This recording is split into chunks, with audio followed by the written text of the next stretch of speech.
welcome to the Gurus Explore Japan. Now we're bringing you this show from Honshu. It's one of the central islands. There's over 3,000 make up Japan, but this one's really special. You see, it's home to Kyoto, the ancient capital, and this is one of the most beautiful cities on earth, isn't it? Absolutely. Now, Kyoto is also the cradle of Japanese culture and religion. There's over 2,000 temples and shrines right through this area. This one behind me is a magnificent example. The gardens really got to me. There's some fabulous stuff to show you here, and I just can't wait to expose it to you.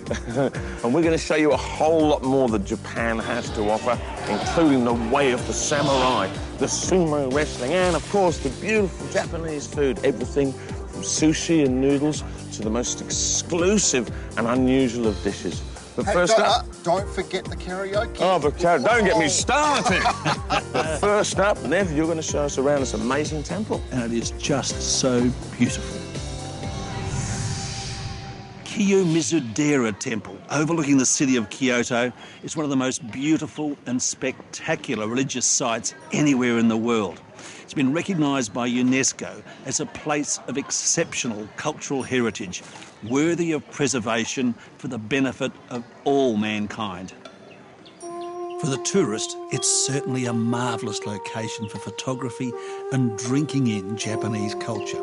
For the locals, it's a special place to offer up prayer and hopefully receive blessings of wisdom and compassion from their deities.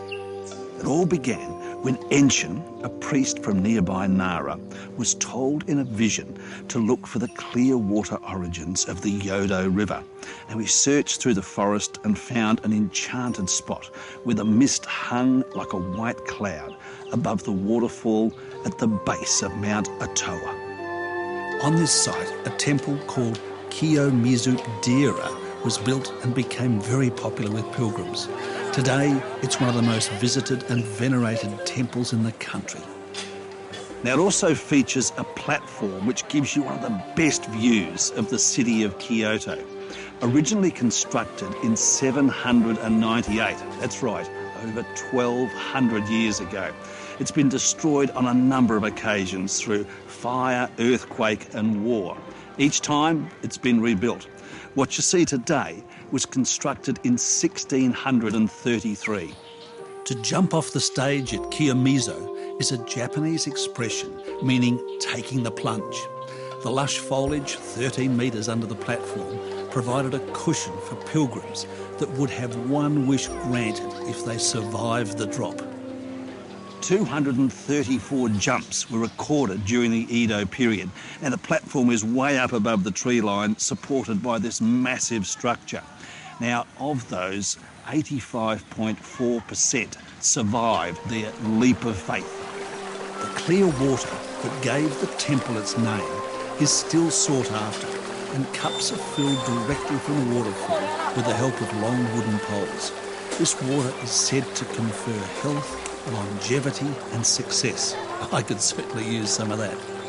The temple grounds are a good reflection of contemporary Japanese belief systems, which see many people taking on elements of both Shinto and Buddhist religions.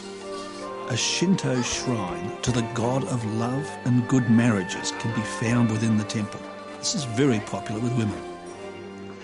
During the Meiji Restoration, Shinto shrines were in the main relocated away from Buddhist temples, but happily this one has remained.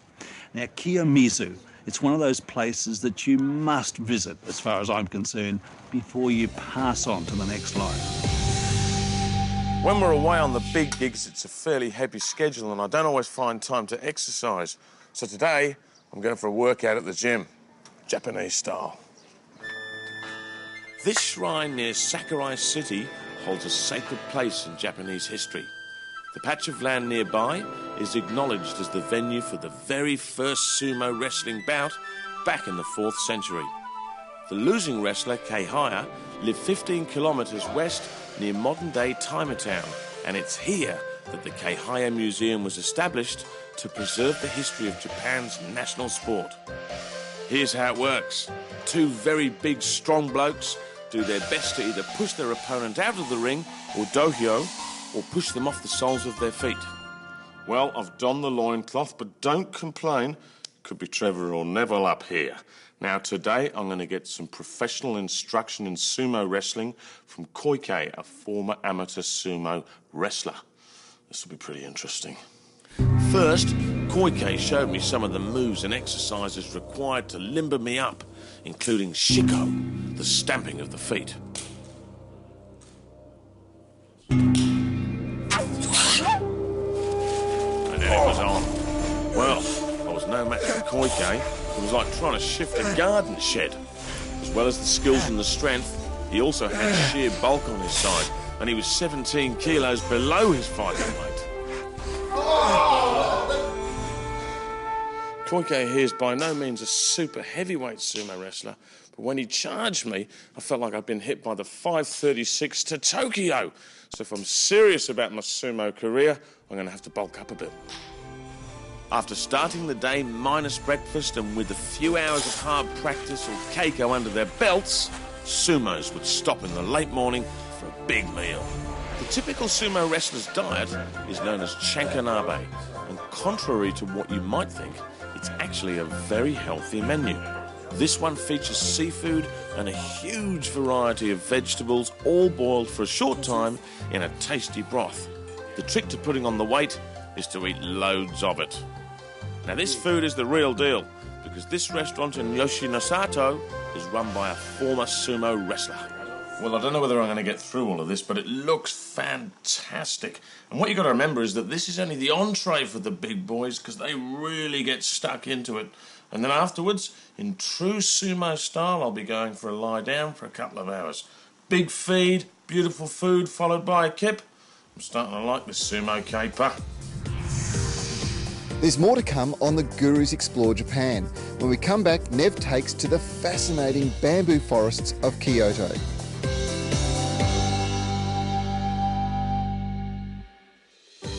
Now, we want you to enjoy all the fun, wonderful culture and history that Japan has to offer.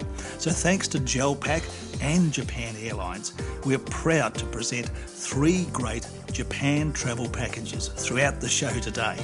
The first is the 3-night basic package, which includes, as you'd imagine, 3 nights accommodation in either Tokyo or Kyoto and a half-day city sightseeing tour. You can find out more at www.gelpack.com.au and www.jnto.org.au.